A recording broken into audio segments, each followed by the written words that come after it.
അസ്സലാമു അലൈക്കും വറഹ്മത്തുള്ളാഹി വബറകാതുഹു. അങ്ങനെ അബ്ദുറഹീം നാട്ടിലേക്ക് തിരിച്ചു വന്നു കഴിഞ്ഞു. പെരുന്നാൾ ദിവസം തന്നെ ഇവിടേക്ക് എത്താനും കഴിഞ്ഞു, ഉമ്മയുടെ കൂടെ കഴിയാനും കഴിഞ്ഞു.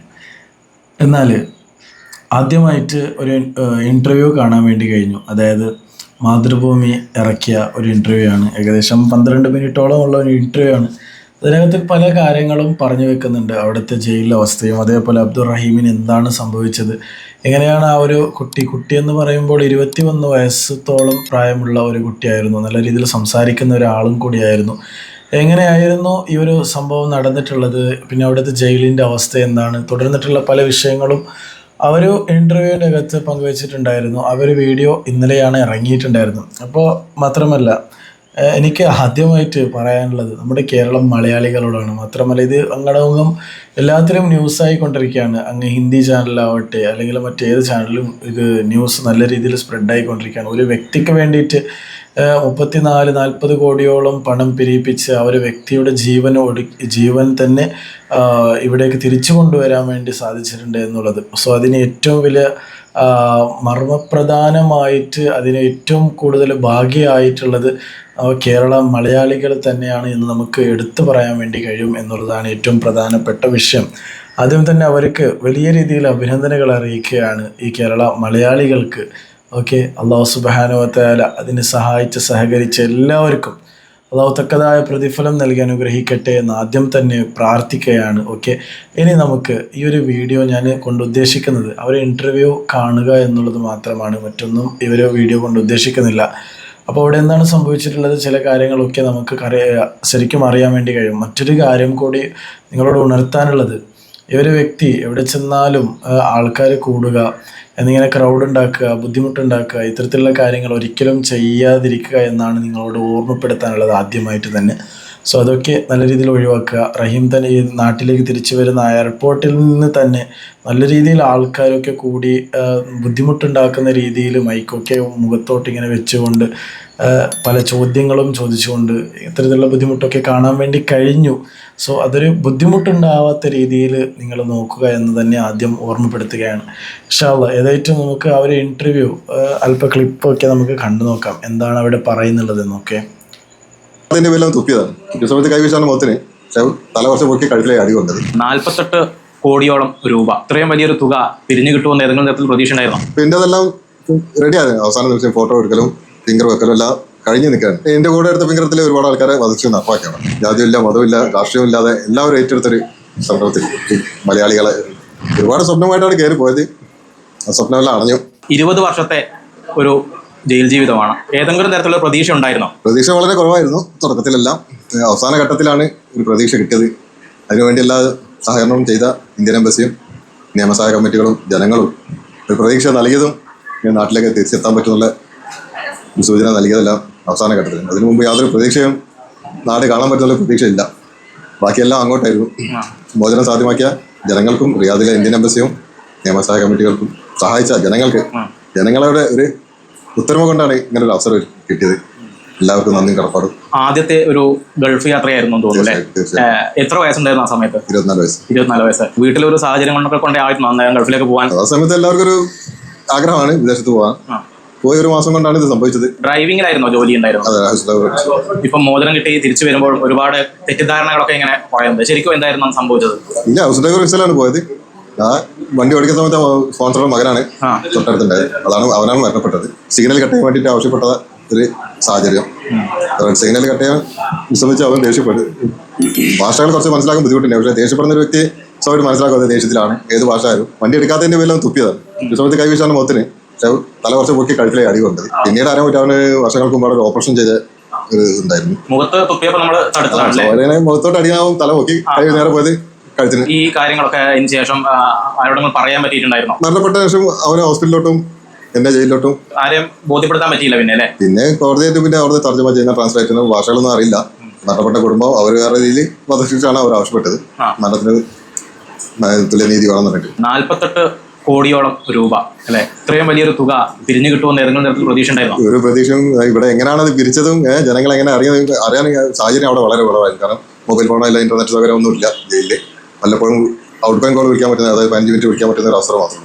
വീട്ടിൽ വിളിക്കാം, ബാക്കി എംബസിയെ വിളിക്കുന്ന എന്നാലും കുറച്ച് കാര്യങ്ങൾ ഇങ്ങനെ സംസാരിക്കുന്നുണ്ട്, ആക്കുന്നുണ്ട്. ഇവിടെ ഇറങ്ങിയ സമയത്താണ് ജനങ്ങൾ മൊത്തം ഇത്രയും എമൗണ്ട് കൂടെ സ്വരൂപിച്ച കാര്യങ്ങൾ അറിയാൻ സാധിച്ചത്. ജയിലിലുള്ള ആദ്യ കാലത്തൊക്കെ എങ്ങനെയായിരുന്നു? എങ്ങനെ വീട്ടിലൊക്കെ ബന്ധപ്പെടാൻ പറ്റുന്നുണ്ടായിരുന്നു? ആദ്യ കാലങ്ങളിൽ കുറച്ച് സൗകര്യങ്ങളൊക്കെ ഉണ്ടായിരുന്നു. മൊബൈൽ ഫോണൊക്കെ കുറച്ച് ആൾക്കാരുടെ കയ്യിൽ ഫോൺ ഉപയോഗിക്കാൻ പാടില്ല എങ്കിലും ലീഗലല്ലാതെ കുറച്ച് ആൾക്കാരെ ഒളിപ്പിച്ചിട്ടൊക്കെ സൗദികൾ അവിടുത്തെ സ്വദേശക്കാർ അതിനുള്ള സൗകര്യങ്ങളൊക്കെ ചെയ്തിരുന്നു. പിന്നീട് സ്വദേശിയും വിദേശിയും വേർതിരിച്ചതിന് ശേഷം യാതൊരു സാധ്യത മൊബൈൽ ഫോണോ കാര്യങ്ങളൊന്നും. 20 കൊല്ലം എന്ന് പറയുന്നത് വലിയ ഒരു കാലയളവാണ്. ഈ കാലയളവിൽ നമുക്ക് അവിടെ ജയിലിൽ എന്തെങ്കിലും തരത്തിലുള്ള ജോലിയോ അങ്ങനെയൊക്കെ ചെയ്യാൻ പറ്റും? എന്തായിരുന്നു അതെന്താ ചെയ്തിട്ടുണ്ടായിരുന്നു അവിടെ? ജോലിയോ കാര്യമൊന്നുമില്ല. ഇവിടുത്തെ വാർത്ത ജോലികളും ഭക്ഷണം കഴിക്കുക, ഇരിക്കുക, കിടക്കുക, ഉറങ്ങുക. വീട്ടിലൊക്കെ എങ്ങനെ പിന്നെ ബന്ധപ്പെടാൻ പറ്റിയിട്ടുണ്ടായിരുന്നു? പുറത്തുനിന്ന് സുഹൃത്തുക്കളും മറ്റുള്ളവരും കാർഡ് വാങ്ങിച്ചു, റീചാർജ് കാർഡ്, ആ കാർഡ് വെച്ചിട്ട് വിളിക്കൽ. പിന്നെ അവസാന സമയത്ത് നിയമസഹായ കമ്മിറ്റികളും സഹായത്തിന് ഒരുപാട് സഹായിച്ചിട്ടുണ്ട്. പിന്നെ ജയിലിൽ നിന്ന് പരിചയപ്പെട്ട ആൾക്കാർ പുറത്ത് പോയിട്ട് ഭക്ഷണം എല്ലാവർക്കും ഒരേ ഡ്രസ്സാണ്, യൂണിഫോമാണ്, ഒരേ ഭക്ഷണം എല്ലാവർക്കും. കൂടെയുള്ള ആളുകൾക്കൊക്കെ ഈ വധശിക്ഷ ഒക്കെ നടപ്പാക്കിയിട്ടുണ്ടാവുമല്ലോ നിങ്ങളുടെ സമയത്ത്? അതെ. അതൊക്കെ നിങ്ങൾ അറിയുന്നുണ്ടാവോ? ചിലർക്ക് കൊണ്ടുവന്നേ അറിയാൻ പറ്റും, ചിലർക്ക് കൊണ്ടുപോകുന്ന സമയത്ത് അറിയാൻ പറ്റും. അറിയോ നിങ്ങൾ ചെയ്തു ഇങ്ങനെ ആളുകളെ ചെയ്തു എന്നൊക്കെ? അതൊക്കെ അതിന് ഒരു മാസം മുമ്പേ അറിയാൻ പറ്റും. അതിന്റെ മുമ്പ് പേപ്പർ വർക്കുകളെല്ലാം ശരിയാക്കാൻ ഫോട്ടോസ് എല്ലാം എടുക്കും, ഫിംഗർ എല്ലാം എടുക്കും. ഏത് ദിവസം എന്നുള്ളത് ചില ആൾക്ക് മനസ്സിലാവില്ല. ചിലപ്പോൾ അടുത്ത ആഴ്ച ഉണ്ടാവും, ഏത് നിമിഷം ഉണ്ടാവും. പിന്നെ അതെല്ലാം റെഡിയാണ്. അവസാന നിമിഷം ഫോട്ടോ എടുക്കലും ഫിംഗർ വെക്കലും എല്ലാം കഴിഞ്ഞ് നിൽക്കുകയാണ്. ലാസ്റ്റ് സ്റ്റേജിലായിരുന്നു. ആ സമയത്താണ് എന്റെ കൂടെ എടുത്ത ഫിംഗറിൽ ഒരുപാട് ആൾക്കാരെ വധിച്ചു നടപ്പാക്കാം ബംഗ്ലാദേശ് പൗരന്മാർ. നമുക്ക് അറിയാത്തോണ്ടാണ് ഇപ്പൊ ഇവിടുത്തെ ആളുകൾക്കും വലിയ പരിചയം ഉണ്ടാവില്ല. എങ്ങനെയാണ് അവിടുത്തെ വധശിക്ഷ, അതിന്റെ മുന്നോടിയായിട്ടുള്ള കാര്യങ്ങളൊക്കെ എങ്ങനെയൊക്കെയാ? അത് ആർക്കും കാണാൻ കഴിയില്ല. ഇപ്പൊ ഒരു വ്യക്തിയാണെങ്കിൽ അവനെ മാത്രം കൊണ്ടുപോകുന്നത്, പിന്നെ ആ വ്യക്തി തിരിച്ചു വരില്ല. എന്നെ പറയാനുള്ള അവസരം നൽകില്ലല്ലോ. ഞാൻ ചോദിക്കുന്നത് ഇപ്പൊ നാളെയാണ് ഒരാളുടെ എങ്കിൽ ഇന്ന് അതിന്റെ മുന്നോടിയായിട്ടുള്ള പ്രൊസീജിയർ അങ്ങനെ ഒന്നും ഉണ്ടാവില്ല. അതൊരു മാസം മുമ്പേ 2 മാസം മുമ്പേ ഫോട്ടോസും മറ്റേ ഫിംഗർ പ്രിന്റ് എല്ലാം ശരിയാക്കും. പിന്നീട് 6 മാസത്തിന്റെ ഉള്ളിൽ ഇപ്പൊ നാളാണ് സമയത്ത് ആ സമയത്ത് അവർ വന്ന് വിളിക്കും. ഇപ്പൊ ഒരു മുമ്പ് വരും, പക്ഷെ അവരോട് പറയില്ല. മറ്റേ ഒരു 2-3 ഉദ്യോഗസ്ഥന്മാർ വരും. എന്താണ് എന്റെ പേര്, എന്താ എന്റെ പേര്, എന്താ പ്രശ്നം, ഹാലം നോക്കിയിട്ട് പോകും. സ്കെച്ച് ഓരോ സമയത്ത് ഓരോ മോഡലാണ് സ്കെച്ച് എടുത്ത്.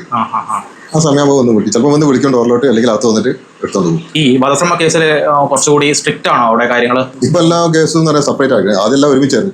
ചെറിയ കേസും വലിയ കേസും. ഇപ്പോൾ വധശിക്ഷയുള്ള കൊലപാതക കേസെല്ലാം സെപ്പറേറ്റ് ആണ്. പിന്നെ നമ്മൾ കുറെ കാലം ജയിലിൽ കിടന്നപ്പോഴേ ഇനി രക്ഷപ്പെടില്ല എന്നുള്ളൊരു തോന്നല് വന്നിട്ടുണ്ടാവുമല്ലേ മനസ്സിൽ? അപ്പൊ അതിനെ നിങ്ങൾ പാകപ്പെടുത്തിയിട്ടുണ്ടായിരുന്നോ മനസ്സിൽ? പറഞ്ഞിട്ട് ഇനി രക്ഷപ്പെടുത്തിയിട്ടുണ്ടാവില്ല, തവക്കൽ തലല്ല എന്ന് പറയും. വീടിനടുത്ത് കാണാം. കുറെ കാലം വീട്ടിലോട്ടും വിളിച്ചില്ലായിരുന്നു, നാട്ടുകാരും വിളിച്ചില്ല, ആരും വിളിക്കില്ല. എല്ലാം നിരാശപ്പെട്ടിട്ട് ഇരുന്ന സമയമുണ്ട്. യാതൊരു പുറലോകം ബന്ധപ്പെടാത്തൊരു അവസ്ഥ ഉണ്ടായിരുന്നു.